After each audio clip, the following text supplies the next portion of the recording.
saltamos de las elecciones que nos vienen en 2024 a la actividad que va a haber en el Congreso, Fran, porque también podemos empezar a desgranar y empezar a introducir algunas leyes que, digamos, podemos decir ya que se nos vienen en 2024 porque más o menos podemos confirmar o podemos afirmar que su proceso estará listo para este 2024. Así que, Fran, ¿qué leyes se nos vienen? ¿Qué leyes deberíamos tener ya controladas de aquí a 2024? O sea, en este 2024. Mira, los retos del gobierno de Sánchez son varios y no solo se quedan en la ley de amnistía, ¿no? Que parece que es la única normativa, ¿no? De la que estamos hablando los últimos meses. Y veremos que a lo largo del año que viene pues habrá otros temas que también son muy delicados, ¿no? Para empezar, vamos a comentar una cuestión que tiene que ver con la economía, pero que yo creo que marcará mucho el rumbo, ¿no? de la política del gobierno. Y es que en el último Consejo de Ministros de este año, este miércoles, el gobierno ha aprobado una prórroga parcial del llamado escudo social para combatir los efectos de la inflación y la crisis. Será el octavo paquete de medidas aprobadas desde el inicio de la guerra de Ucrania, de la que pronto se cumplirán 2 años, atención, y que cuenta con un coste de 6.400 millones de euros. Este paquete, como decíamos, también sirve para marcar el rumbo de la legislatura, es decir, para sacar a colación el tema social y no estar hablando todo el día de la amnistía y el debate territorial. De esta manera, Sánchez lo que pretende es crear un marco alternativo a esta ruptura de España que plantea la derecha desde siempre, ¿no? Y desvanecer estos augurios de un supuesto desastre económico que afectaría al país, ¿no? Un desastre que la derecha hace mucho que vaticina sin que acabe de llegar nunca, ¿no? Por dar algunas claves de este paquete, aprobado, contempla la prórroga de la suspensión de los desahucios, la prohibición de cortar suministros esenciales a los abonados que no puedan pagar, que a su vez podrán acogerse a bonificaciones sociales. También se prorroga el impuesto a la banca y a las energéticas, algo que genera alguna discusión que otra en el gobierno de coalición entre PSOE y Sumar, y de esto hablaremos ahora porque también es una cuestión que habrá que tratar de cara a 2024, estas relaciones entre los socios de gobierno y el resto de esta amalgama de partidos que forman Sumar y el resto de formaciones. Pero como decíamos, también se prorroga hasta junio la rebaja del IVA de los alimentos y además el transporte público con bonificaciones y descuentos se extenderá a toda la población y no solo a estudiantes y desempleados como se dijo en un principio. Atención, y por cerrar tema económico, la excepción ibérica, que es aquella que permitió a España y Portugal hacer frente al incremento de la energía, finalizará cuando acabe este mes, ya que según han dicho desde el gobierno, desde la Comisión Europea, pues no ven posible que esto se puede seguir llevando a la práctica. Por lo tanto, esta medida nos tenemos que despedir y que fue bastante importante. Por lo tanto, 2024 empieza con esta incertidumbre de qué puede pasar a nivel económico, ¿no? Sí, a partir de enero, febrero, a ver cómo viene la factura de la luz, la factura del gas. Veremos, eso lo iremos controlando, pero esta es la parte económica. Vamos a centrarnos más en la parte política. Fran, tú ya has soltado el tema de la amnistía varias veces, porque al final va a ser una de las cuestiones de las que más vamos a hablar nosotros y más se va a hablar. Pero antes has hablado de, más allá de la amnistía, ese debate territorial que se nos viene encima en este 2024.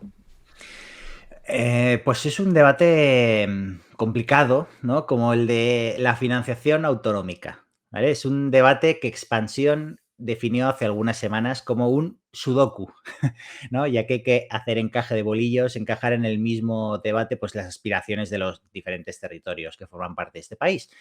Y después de lo que hemos visto con Cataluña y las quejas de algunas comunidades, la mayoría de ellas gobernadas por el PP, en contra de que pues, se hagan concesiones a los catalanes, pues los ánimos digamos que están algo caldeados, ¿no? Esta financiación, perdón, sea como sea, ha de ahondar, ¿no? En esta igualdad de todos los españoles y es por esto que llegar a un acuerdo, ¿no? Máxime cuando el poder territorial está en manos del PP, requerirá de mucha habilidad a lo largo de 2024. Pensad además que si el PP estira por un lado, ¿no? Por el otro estiran los nacionalistas y los independentistas gallegos, vascos y catalanes, que han dado apoyo a Sánchez en la investidura y que seguirán pidiendo su apoyo y que seguirán pidiendo cosas a Sánchez para garantizar su apoyo, como decíamos, durante la legislatura en el Congreso.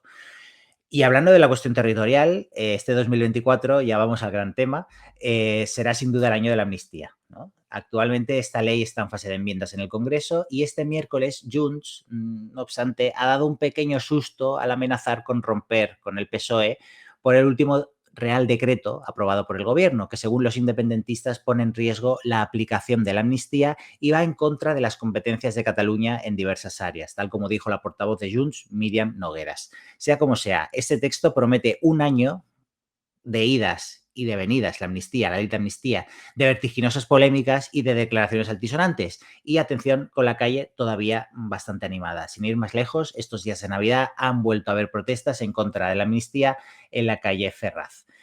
Otras cuestiones importantes, se está hablando de la ley del tabaco, de, por ejemplo, prohibir fumar en las terrazas. Es algo que últimamente se está comentando. Hay países que se han puesto ejemplos europeos. Yo creo que México es uno de los países fuera de Europa donde está prohibido fumar en las terrazas. Otros países europeos también, no sé si Estonia, si no me equivoco, ¿no? Es algo que está ahí y que será uno de los próximos retos de la nueva ministra de Sanidad, Mónica García de Sumar, y que seguramente pues despierte polémicas entre Es la la nueva Alberto patronal Garzón. de... Es la nueva Alberto es, Garzón ya. Sí, sí, y sobre todo entre la patronal, ¿no? Y entre los hosteleros que ya en su día con la ley de tabaco, pues poco más que dijeron que se acababa el negocio, ¿no? Y seguramente pues habrá unos debates muy interesantes, ¿no? De cara a 2024 en el Congreso. Otra cuestión importante que se abordará el año que viene es la subida del salario mínimo. Las negociaciones con los agentes sociales, empresarios y sindicatos se retomarán después de las Navidades. De momento, 2024 arrancará con un salario mínimo congelado en los actuales 1.080 euros mensuales en 14 pagas, ¿vale? Habrá que ver cómo lo lleva Yolanda Díaz, ministra de Trabajo y vicepresidenta, puesto que la primera toma de contacto con patronal de las últimas semanas pues no ha ido precisamente bien, y desde la oposición, pues como siempre, se plantean bloquear cualquier iniciativa que salga de este gobierno.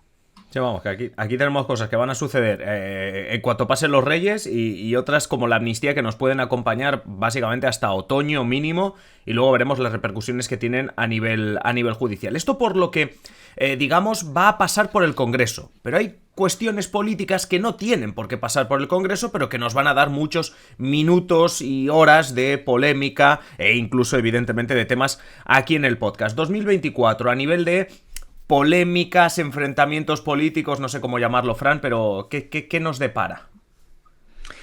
Pues para empezar, comenzaremos con una crisis de gobierno, que es el término que se usa para definir cuando hay cambios en el gobierno, cuando se va un ministro, viene otro, ¿no? Porque la gran incógnita a partir del 1 de enero será saber quién será el nuevo ministro o la nueva ministra de Economía después de la marcha de Calviño al Banco Europeo de Inversión. Sánchez guarda silencio, como suele pasar siempre a la hora de hacer nombramientos en su gobierno.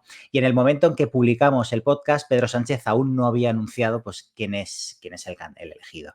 Suena a Escrivá, que es actual ministro de Transformación Digital y que tiene un gran currículum, pero alguna que otra polémica que ha protagonizado este Escrivá pues lo alejaría de este objetivo, ¿no? También suena a María Jesús Montero, que podría asumir, además de Hacienda, el Ministerio de Economía, en un macroministerio pues, que reuniría asuntos económicos y Hacienda, aunque hay quien da por hecho que el número 2 de Calviño, Gonzalo García, será quien asuma el cargo. Por otro lado, cambiando de tema, están sobre la mesa diversas renovaciones, ya no de ministros, sino de cargos importantes del Estado. Siguiendo con el tema de la economía, hay que recordar que el cargo de gobernador del Banco de España, que actualmente está en mano de Pablo Hernández de Cos, caduca en junio de 2024. Así que Sánchez tendrá que entenderse otra vez con el PP, con quien, recordamos, lleva atascado en diferentes cuestiones los últimos años. ¿Qué cuestiones? Pues la más importante es precisamente la renovación del Consejo General de Poder Judicial, una renovación que está encallada desde hace ya bastantes años. Este miércoles, precisamente, Sánchez ha expresado que está encantado que la Comisión Europea ejerza de mediador en la negociación entre PSOE y PP para renovar el órgano de gobierno de los jueces, que es lo que se ha anunciado en los últimos días, ¿no? Sánchez, además, ha dicho que es un imperativo renovar este consejo y que su paralización no tiene justificación, y acusó al PP pues, de no permitir la renovación de este órgano. Siguiendo con polémicas políticas, antes lo hemos avanzado. ¿Qué pasa con Podemos y con Sumar, ¿no? Si bien habrá que ver cómo funciona el conglomerado de partidos que forman la coalición de Sumar, pues a la hora de tomar decisiones y de armonizar las diferentes posturas de Sumar, está el tema de los morados, que hace unas semanas, ya explicábamos aquí, anunciaron su ruptura con Sumar para pasar al grupo mixto del Congreso. A ver, puede que cueste verlos votando en contra de leyes y políticas del bloque progresista, ¿no? O sea, costará verlos votando junto a PP y Vox y otras formaciones conservadoras, pero seguramente que los de Yone Belarra pues venderán cara a su piel a la hora de negociar las cuestiones que haya por delante. Por lo tanto, es otro actor, ¿no?, con el que el gobierno tendrá que negociar y ponerse de acuerdo, y como hemos dicho, pues yo creo que pondrán las cosas difíciles, ¿no? Con todo y con ello, esta legislatura que acaba de comenzar a caminar va a ser la del encaje de bolillos en general, ya no solo con Podemos y Sumar, dada la fragmentación política y la escasa diferencia entre los bloques de la investidura y el de PP y Vox. Porque recordemos que el bloque de la investidura no podemos decir que sea un bloque precisamente progresista, porque está también formado por fuerzas conservadoras que, si no se entienden con el PP, es por cuestiones básicamente territoriales, como por ejemplo el PNV o Junts. Correcto, sí, sí. El reto de la legislatura es mayúsculo. Volvemos a utilizar la frase que utilizamos en todos los episodios. Pedro Sánchez, el gobierno, necesita a todo el mundo todo el rato. Y el PNV y Junts, como tú dices, no son fuerzas progresistas. Y los que son progresistas, algunos de ellos no son nacionalistas. Por tanto, va a ser un encaje de bolillos que no solo vamos a ver en 2024, sino a lo largo de toda la legislatura.